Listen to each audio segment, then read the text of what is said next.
नमस्कार, good morning. मैं हूं मीनू शर्मा। स्वागत करती हूं आपका personal finance bulletin money morning में, जहां मिलती है आपको आपकी जेब और जिंदगी से जुड़ी हर छोटी बड़ी खबर विस्तार से। तो देर किस बात की, फटाफट से शुरू करते हैं आज का खबरों का सिलसिला। ऑनलाइन फूड डिलीवरी सर्विस देने वाली कंपनी स्विगी ने अब खाना मंगवाना महंगा कर दिया है, क्योंकि उसने कलेक्शन फीस वसूलने का निर्णय लिया है। स्विगी ने अपने सभी पार्टनर रेस्टोरेंट से कहा है कि वह 20 दिसंबर से सभी ऑर्डर पर 2% कलेक्शन फीस लेगी। स्विगी प्लेटफॉर्म पर आसान उपभोक्ता भुगतान की सुविधा देने के लिए यह शुल्क लिया जाएगा। रेस्टोरेंट्स इस फीस का विरोध कर रहे हैं। क्रिसमस और न्यू ईयर से पहले इस तरह की फीस से उपभोक्ताओं की जेब पर बोझ बढ़ सकता है। सरकार ने लोकसभा में नया टेलीकम्युनिकेशन बिल 2023 पेश किया है। इस बिल में नई सिम जारी करने के लिए बायोमेट्रिक आइडेंटिफिकेशन को अनिवार्य बनाने का प्रावधान किया गया है। मतलब अब ग्राहकों को नया सिम कार्ड लेने के लिए अपनी बायोमेट्रिक पहचान बतानी होगी। टेलीकॉम मिनिस्टर अश्विनी वैष्णव ने नया बिल पेश करते हुए बताया कि ई कॉमर्स, ऑनलाइन मैसेजिंग और ऑनलाइन पेमेंट जैसी OTT सेवाओं को टेलीकम्युनिकेशन सर्विस नहीं माना जाएगा। नए बिल में उपभोक्ताओं को वस्तुओं सेवाओं के विज्ञापन संदेश भेजने से पहले उनकी पूर्व सहमति लेने की भी अनिवार्य बनाया गया है। साल 2023 की तरह 2024 में भी कर्मचारियों और पेंशन भोगियों को राहत मिल सकती है। नए साल में आम बजट से पहले कर्मचारी के महंगाई भत्ते और पेंशनर्स के महंगाई राहत में बढ़ोतरी हो सकती है। अभी सरकारी कर्मचारियों और पेंशन भोगियों को 46% के हिसाब से DA मिल रहा है। नई बढ़ोतरी के बाद DA 50% हो जाएगा। ऐसी स्थिति में कर्मचारियों की सैलरी में रिविजन किया जाएगा। DA को बेसिक सैलरी से जोड़ा जाएगा और नए सिरे से DA का कैलकुलेशन शुरू होगा। भारतीय जीवन बीमा निगम के एजेंट्स को अब पहले से ज़्यादा ग्रेच्युटी मिलेगी। LIC ने अपने एजेंट्स के लिए ग्रेच्युटी की सीमा 3 लाख रुपए से बढ़ाकर 5 लाख रुपए करने की अधिसूचना जारी कर दी है।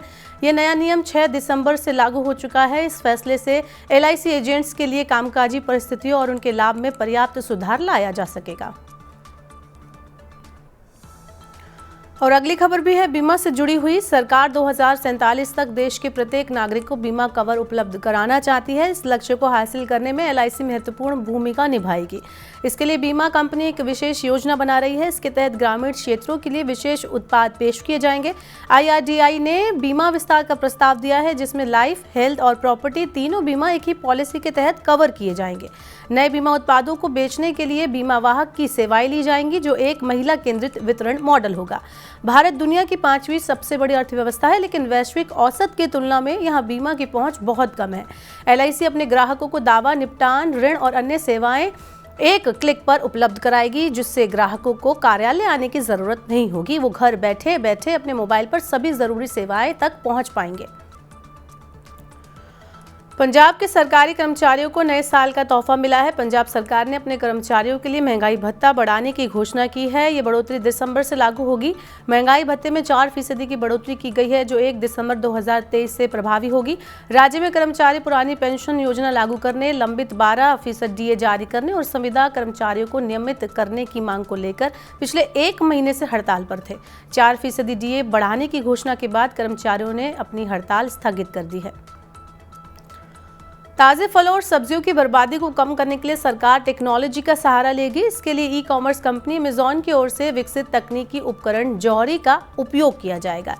दिल्ली और बेंगलुरु में मदर डेयरी के सफल स्टोर्स में इस उपकरण का इस्तेमाल पायलट प्रोजेक्ट के तौर पर किया जा रहा है। जौहरी तकनीक से कृषि उपज में पहले से बीमारियों, दरारों और अन्य क्षति की पहचान की जाएगी। इसके लिए कंप्यूटर विजन मॉडल और वाईफाई सक्षम इंटरनेट ऑफ थिंग्स कैमरों का उपयोग किया जाएगा। चालू शुगर मार्केटिंग ईयर में 1 अक्टूबर से 15 दिसंबर के बीच चीनी उत्पादन सालाना आधार पर 11% घटकर 74,05,000 टन रह गया। इसका मुख्य कारण महाराष्ट्र और कर्नाटक में कम उत्पादन है। शुगर मार्केटिंग ईयर अक्टूबर से सितंबर तक होता है। ISMA के मुताबिक पिछले साल की इसी अवधि में 82,95,000 टन चीनी का उत्पादन किया गया था। चालू कारखानों की संख्या सालाना आधार पर 497 ही है। ISMA के अनुसार इस साल महाराष्ट्र और कर्नाटक की चीनी मिलों में पिछले साल की तुलना में करीब 10 से 15 दिन बाद काम शुरू हुआ है, इसलिए वहां उत्पादन अभी पीछे चल रहा है। देश में ग्रेजुएट्स हो चुके युवाओं के बीच बेरोजगारी की दर घट रही है। साल 2022-23 में बेरोजगारी दर घटकर 13.4% रह गई, जो इससे पिछले साल में 14.9% थी। PLFS के अनुसार 15 साल और उससे अधिक आयु के ग्रेजुएट्स के बीच सबसे कम बेरोजगारी दर 5.6% चंडीगढ़ में रही। इसके बाद 5.7% के साथ दिल्ली का स्थान है। 2022-23 में सबसे ऊंची बेरोजगारी दर 33% अंडमान और निकोबार में रही। इसके बाद लद्दाख में यह दर 26.5% और आंध्र प्रदेश में 24% रही। इस बार किन्नू फल खाने के लिए आपको ज़्यादा पैसे खर्च करने नहीं होंगे। पंजाब में बम्पर पैदावार होने से इस बार किन्नू के दाम बहुत कम हैं। देश में किन्नू के प्रमुख उत्पादक राज्य पंजाब में इस सीजन में 13.50 लाख टन उत्पादन का अनुमान है। पिछले साल उत्पादन 12 लाख टन रहा था। किसानों को किन्नू की फसल के लिए 6 से 10 रुपए किलो का दाम मिल रहा है। ये पिछले साल के 20 से 25 रुपए किलो की तुलना में आधा भी नहीं है। खुदरा बाजार में किन्नू 40 रुपए किलो के भाव पर बेचा जा रहा है और आगे भी इसके दाम इसी स्तर पर बने रहने की उम्मीद है। उत्तर प्रदेश सरकार ने राज्य में बड़े पैमाने पर रोजगार पैदा करने के लिए इनलैंड वाटरवे अथॉरिटी का गठन किया है। ये अथॉरिटी राप्ती, सरयू, गंगा और यमुना जैसी नदियों में क्रूज सेवा को बढ़ावा देगी। प्रदेश में पर्यटन सुविधाओं का विकास किया जा रहा है। सड़कों को 2 लेन से 4 लेन, 6 लेन, 8 लेन और 12 लेन बनाया जा रहा है। प्रदेश में रेल और एयर कनेक्टिविटी शानदार है। वाराणसी से हल्दिया तक गंगा नदी में इनलैंड वाटरवे बनाकर क्रूज चलाया जा रहा है। गोरखपुर में भी रामगढ़ ताल में अत्याधुनिक सेवाओं से युक्त क्रूज सेवा को शुरू किया गया है।